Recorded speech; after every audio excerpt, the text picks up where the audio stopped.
अब 10-10 साल हो गए हमारे सिविल डिफेंस में हमें भर्ती हुए। अब ये बताइए, हमें निकाल दिया बिना कोई नोटिस दिए 27 अक्टूबर 2023 को। अब हम कहाँ जाएं सर?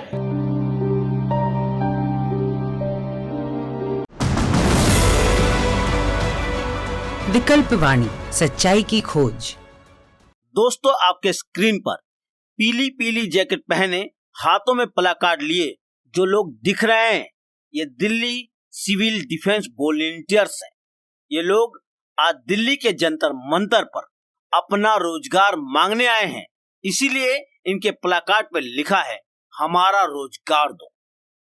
10,792 सिविल डिफेंस कर्मियों को बीते 31 अक्टूबर 2023 को बिना नोटिस दिल्ली के उपराज्यपाल के आदेश पर दिल्ली सरकार ने काम से बाहर कर दिया। इनमें वे 8,000 सिविल डिफेंस बस मार्शल हैं, जिन्हें 2015 में दिल्ली की महिलाओं की सुरक्षा में लगाया गया था, और लगभग 2,792 वो लोग हैं जो अलग अलग सरकारी विभागों के दफ्तरों में तैनात थे। कई अखबारों के अनुसार 27 अक्टूबर 2023 को दिल्ली के उपराज्यपाल बीके सक्सेना ने बस मार्शलों की नियुक्ति और तैनाती को नागरिक सुरक्षा कानून 1968 के तहत अवैध मानते हुए बस मार्शलों को हटाने का आदेश दिया। इस आदेश को चुनौती देने के लिए दिल्ली सरकार ने सुप्रीम कोर्ट में याचिका दायर की, मगर हिंदी अखबार नवभारत टाइम ने अपने एक लेख में यह दावा किया कि खुद दिल्ली के सीएम अरविंद केजरीवाल ने बस मार्शलों की सेवा समाप्त करने का प्रस्ताव एलजी के पास भेजा था। दिल्ली सरकार और उपराज्यपाल के बीच में जंग में कौन सही है और कौन गलत, ये कहना मुश्किल है, लेकिन ये कहना सही होगा, इन दोनों की आपसी लड़ाई में 8 महीने से सिविल डिफेंस वॉलंटियर्स पीछे जा रहे हैं। खैर, अब हम समझ लेते हैं सिविल डिफेंस की भर्ती किस कानून के तहत होती है और उस कानून में क्या है। नागरिक सुरक्षा अधिनियम 1968 के तहत राजस्व विभाग और होमगार्ड महानिदेशालय द्वारा सिविल डिफेंस वॉलंटियर्स की भर्ती की जाती है। नागरिक सुरक्षा अधिनियम 1968 के तहत नागरिक सुरक्षा, आपदा प्रबंधन, प्राथमिक चिकित्सा, अग्निकांड या अन्य प्रकार के आपातकालीन हालतों में बचाव कार्यों के लिए संविदा यानी कॉन्ट्रैक्ट के तहत दैनिक वेतन 844 रुपए प्रतिदिन पर सिविल डिफेंस वॉलंटियर्स की भर्ती की जाती है। दिल्ली के उपराज्यपाल और कानून के जानकारों का कहना है, नागरिक सुरक्षा कानून 1968 के तहत नियमित तौर पर काम करने के लिए सिविल डिफेंस बस मार्शलों की भर्ती नहीं हो सकती। इनकी भर्ती 3 साल के कॉन्ट्रैक्ट पर मासिक वेतन के साथ होमगार्ड के तौर पर की जा सकती है, मगर बीते 8 महीने से एलजी साहब और दिल्ली सरकार सिविल डिफेंस कर्मियों को पुनः काम पर रखने का आदेश नहीं दे रहे हैं, जिसकी वजह से बेरोजगार सिविल डिफेंस वॉलंटियर्स के घर की हालत बहुत बुरी है। वे अपना रोजगार वापस पाने के लिए बीते 8 महीने से दिल्ली सचिवालय के सामने अनिश्चितकालीन धरने पर बैठे हैं। कई बार उन्हें पुलिस ने डिटेन भी किया है, मगर वे हर बार अपनी पूरी क्षमता के साथ अपने रोजगार बचाने के लिए आवाज उठा रहे हैं। उसी संघर्ष के तहत दिल्ली के जंतर मंतर पर यह आज पहुंचे हैं। आइए जानते हैं उन्होंने अपनी भर्ती को लेकर और अपने घरेलू हालात पर विकल्प वाणी से क्या कहा। हमारी भर्ती की जाती है as a civil defence volunteer, तो हमें उसके लिए वेबसाइट पे जो भर्ती का प्रक्रिया है सिविल डिफेंस में इनरोलमेंट होने के लिए, वो तो नॉर्मल है, वो कोई भी बंदा, कोई भी सिटीजन उसके लिए अप्लाई कर सकता है जो भारत का है, ठीक है।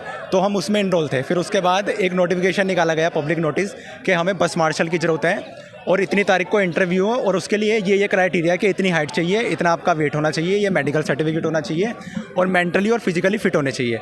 वो एक हमारा रिक्रूटमेंट प्रोसेस है, जैसे किसी भी जो एम्प्लॉय का है वो एक प्रोसेस होता है भर्ती होने का। फिर उसके बाद हमारी जो बोर्ड था जो इंटरव्यू थे वो इंटरव्यू वाले दिन जो एक डिस्ट्रिक्ट मजिस्ट्रेट में एक कमेटी बनाई गई थी, जिसमें जो डीएम थे वो हेड थे और बाकी जो हमारे सीनियर थे उसमें 8-10 मेंबर होते हैं वो वहाँ पर थे।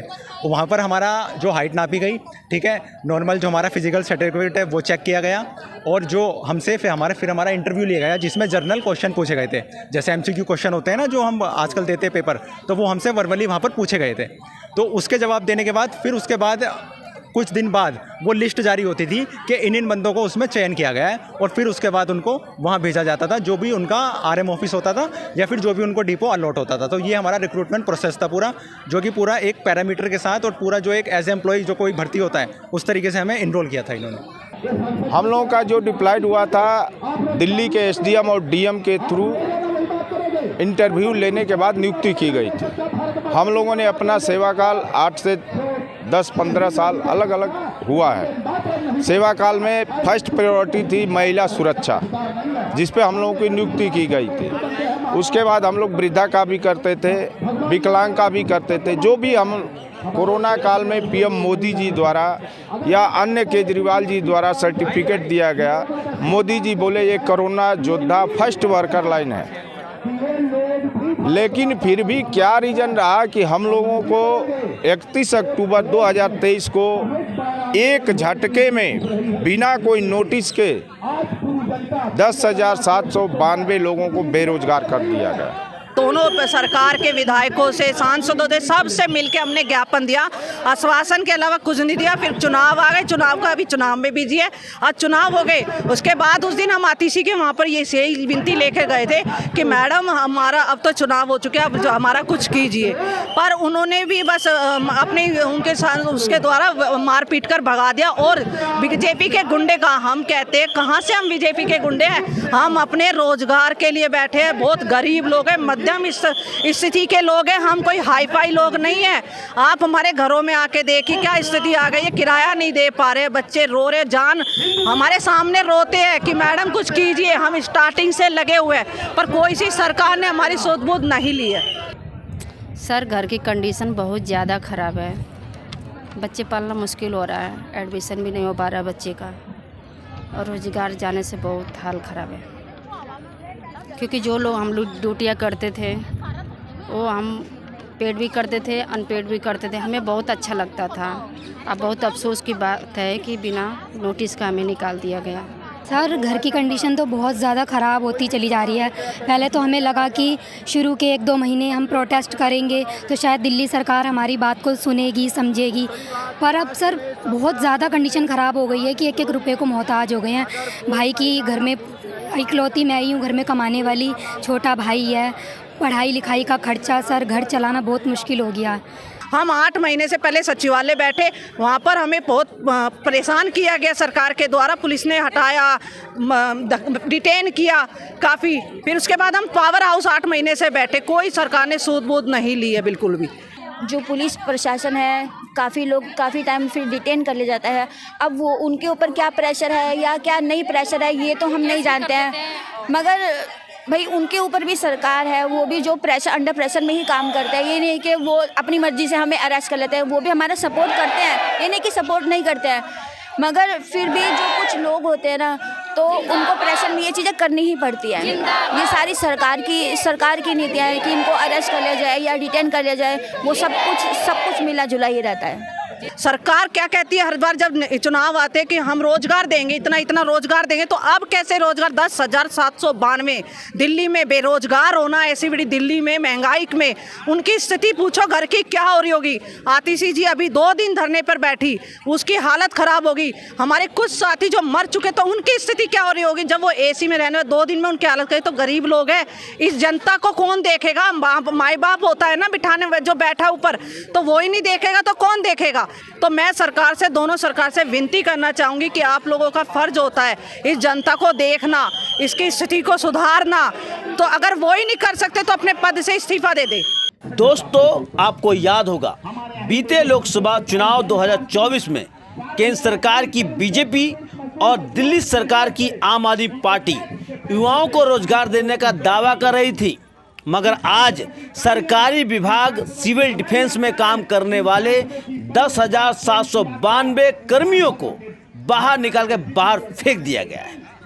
ये कहा जाता है कि हमारे देश में सभी को आवाज़ उठाने का हक है, लेकिन जब जब ये प्रदर्शन करने पहुंचते हैं तब तब इन्हें डिटेन किया जाता है, इन्हें जेलों में भर दिया जाता है।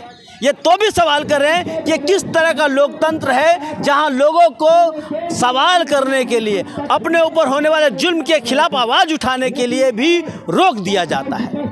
तो सोचना यही है कि इस लोकतंत्र का, इस व्यवस्था का एक नया विकल्प तलाश करना होगा जहां सभी के लिए सुरक्षित रोजगार हो, सभी को अपने ऊपर होने वाले जुल्म के खिलाफ आवाज़ उठाने का अधिकार हो। ये तभी हो सकता है जब लोगों के पास कोई पावर हो। इस बारे में आप क्या सोचते हैं, आप क्या समझते हैं, कमेंट कीजिए और देखते रहिए विकल्प वाणी, सच्चाई की खोज।